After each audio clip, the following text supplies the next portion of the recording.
They put the people that they consider really low and like the worst to watch us. I mean, who knows how bad things got? There's obviously no background checks, no criminal checks, nothing done. They didn't even do their own checks. Like people who are sent up to INT, or people who go to OSA, or people who work on like the jobs I worked on even, are given special confessionals to make sure they're qualified. They didn't even do their own internal checks on these people. They picked, because it was considered about as important as washing the pots and pans. They put the people they considered the least qualified to watch them. And that was even in a program once. One time they wrote a program to handle it because there was the girl who was suicidal and these other things that were happening, and they were worried they were going to get in trouble legally. They decided they had to do something about it. And it was even written in a program I saw that the people who are the least qualified are the ones put to handle the children.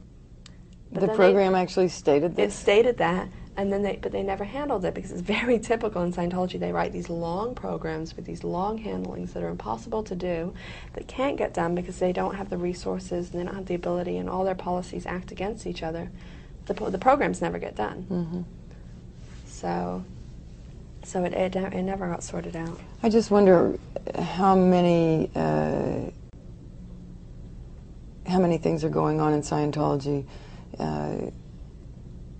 like this that aren't being reported because Scientologists are forbidden to go outside the organization. I mean, the things I said are just the things I know about, and I certainly don't know everything. I would guess with children that over 20 instances of molestation or serious abuse of like hitting them or like slapping them around to unconsciousness have happened. Over 20, I bet. And then there's the whole point really on serious. Then there's the whole point on abortion and coercing into abortion. For example, after I left and I had my daughter, my brother's wife got pregnant. She was just a year or two older than me. She was one of my best friends when I was there. She got pregnant so that she could leave, and she thought my brother would go with her. She thought he wanted to leave. She wanted to leave very badly. My brother called me up and told me he was trying to convince her to get an abortion. He was very upset because she wouldn't. Why he's telling me this, I don't know. I just had a child. But he's telling me all this, and I was very happy for Dee, even though she was going to go through the same thing of having to raise the baby by herself. I was happy.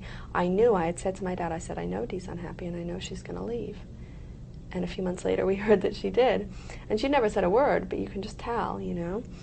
So she was going to leave, and then she was just going to leave without him because he refused to go with her. He was going to not go.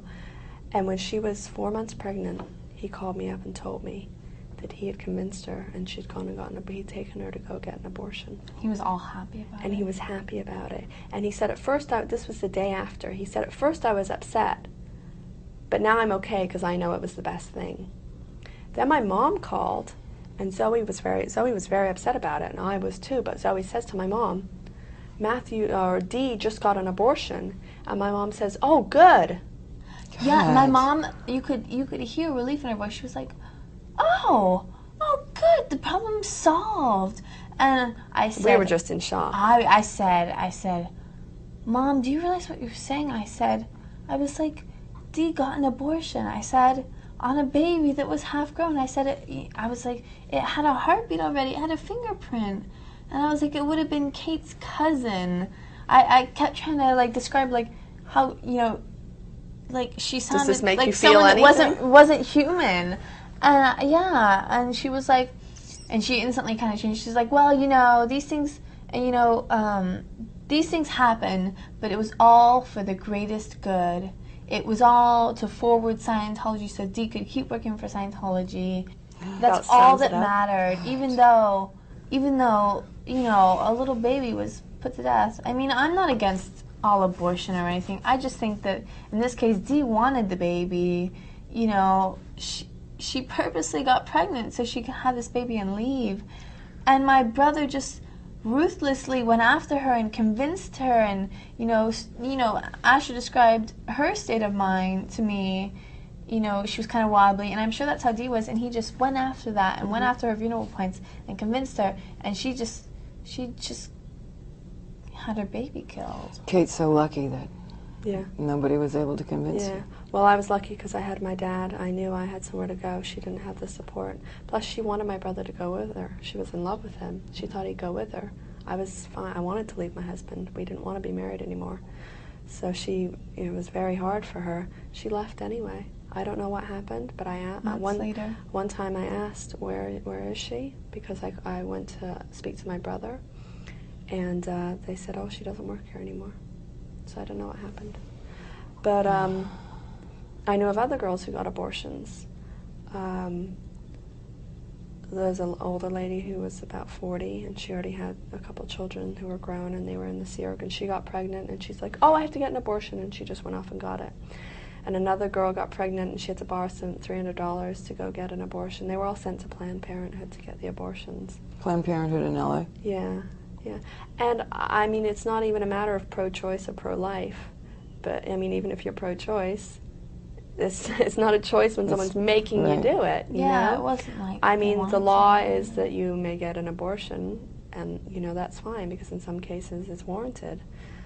But like if someone's raped or something, but these people are like wearing you down for months while holding you prisoner, saying you have to get an abortion, and it's just unbelievable to me. It's unbelievable. It's tragic.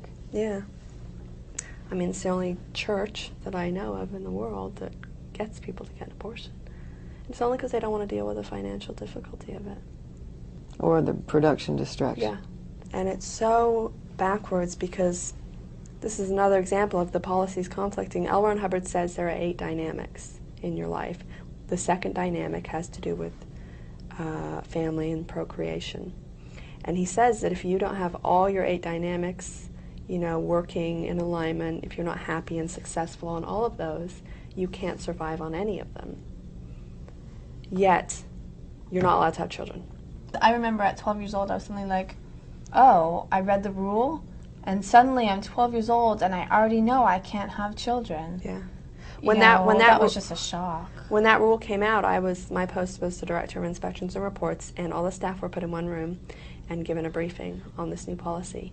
And I was under orders to stand there and look and see